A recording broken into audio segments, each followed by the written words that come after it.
Portland, Oregon. This little jewel of the Pacific Northwest is known for its beauty, food scene, and art. And also, it smells like marijuana on every corner.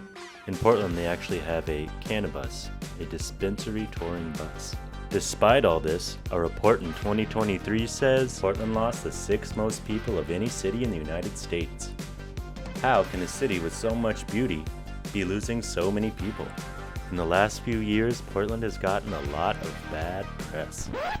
One local is called Portland, an open-air insane asylum. Portland is a hollowed-out shell of what it used to be. Public drug abuse, addicts sprawled on the sidewalks or wandering the streets. This is what Portland's other epidemic looks like. It spreads across the city into neighborhoods. After all this, I don't think I'll be ever back in Portland. What the is going on in Portland, Oregon? As someone who lived in Oregon for 4 years, I couldn't just sit by and let Portland get dragged through the mud like this.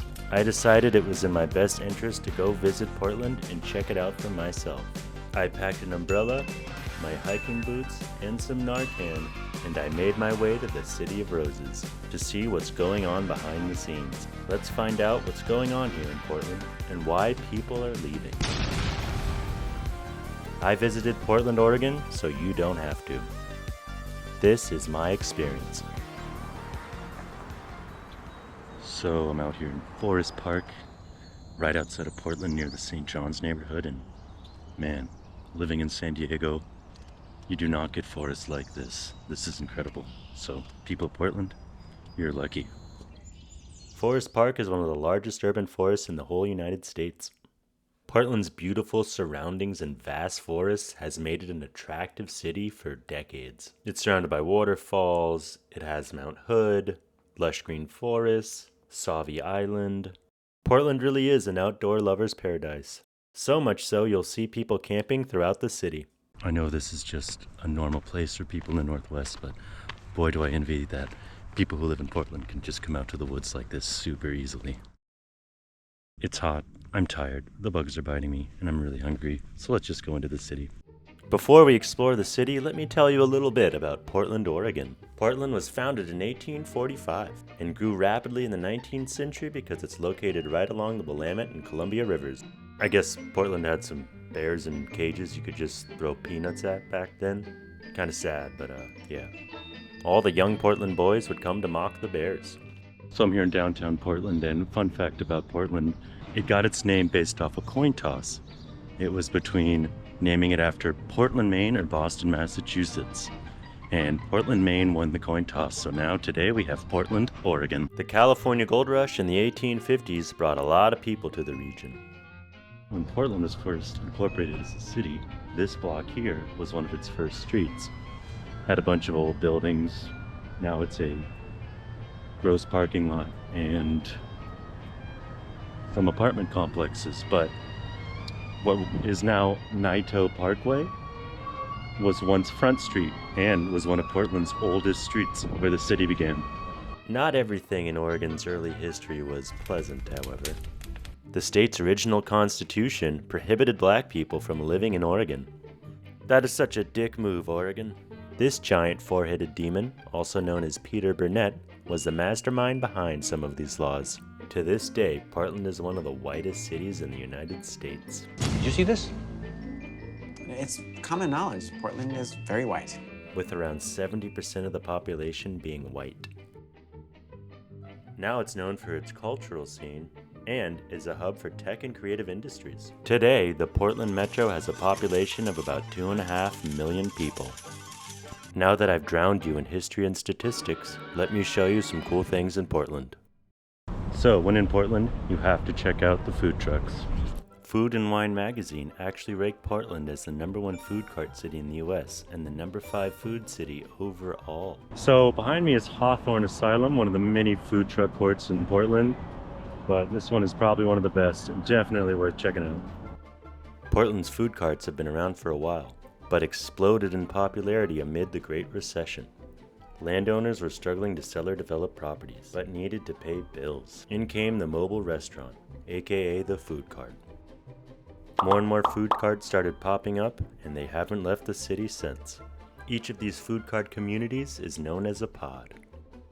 Super busy here. Place is awesome. Gotta check it out when you're in Portland. Personally, I tried Ukrainian and Thai dishes. 10 out of 10. Now that I'm full, let's go check out some beautiful spots around Portland. This video wouldn't be complete if I didn't take you back into the forest. We're hiking to the Witch's Castle, which is a supposedly haunted abandoned structure here in Portland. So, as the story goes, the witch's house was built in the 1800s by a man by the name of Danford Belch with the help of Mortimer Stump. Mortimer fell in love with Danford's daughter and, well, Belch didn't like that and shot him in the face. Other than the Witch's Castle, Portland is known for its odd tourist attractions. You have Voodoo Donut, where you can get a donut shaped like this. And there is the famous Unipiper, a man known for playing the bagpipes while riding a unicycle and wearing a kilt. And he breathes fire. Check out his YouTube channel. Portland is also known as the city home to many artists, and it has tons of murals. It's a really beautiful city. You'll see things like this all around, everywhere you go. According to a recent study, Portland was ranked as the third most creative city in the United States. As you can see, Portland has a lot to offer. So why are people leaving? Well, if you walk around Portland long enough, you start to notice a few things. In the last few years, there's been a rise in crime and homelessness, and there is a lack of affordable housing. According to a recent study, Oregon's current housing supply is short roughly 140,000 homes. This only makes homelessness worse. Oregon has the nation's highest percentage of homeless families that are living completely without housing.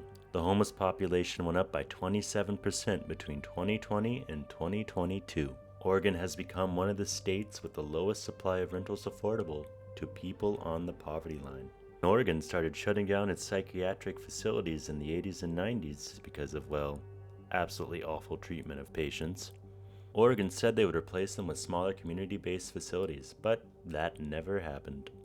This forced people onto the streets, and then there was the heroin epidemic. All of these factors have led Oregon, and especially Portland, to where it is today. I'm near Madison Suites Hotel in Portland, which has become the murder block of Portland. Multiple shootings have happened here, and it's endemic of Portland's rising crime rates, gun violence, and drug abuse. From August 2021 to March of 2022, 4 men were shot to death right on this block. Portland's gun violence was rising for many years, but fortunately in 2023, it has dropped. With all these compounding factors, it makes sense why people have been leaving Portland. Well, that was depressing, but I know what'll cheer you up. Remember this guy? Yeah, still in the cage, but still adorable. These kids would have definitely bullied me for being a ginger. What does the future hold for Portland, Oregon? Hopefully some brighter, cleaner days. Portland, you really gotta clean up your game, because it's getting a little rough out there. Still beautiful, still fun, but oh man. Like they said in Portlandia, the dream of the 90s is alive in Portland. The dream of the 90s is alive, Portland. Maybe not anymore, but it sure was. And let's bring that back. Remember, every cloud has a silver lining. So does every Rose City. This community has got heart and soul.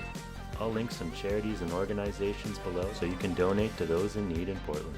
Thank you for joining me on this journey. And remember, Portland, keep it weird. Maybe not too weird. Maybe we're good on the weird. This level of weird, maybe dial it down a little bit. But still, keep it weird. What would Portland be without its weirdness? Well, I'll see you all next time. Make sure to like and subscribe.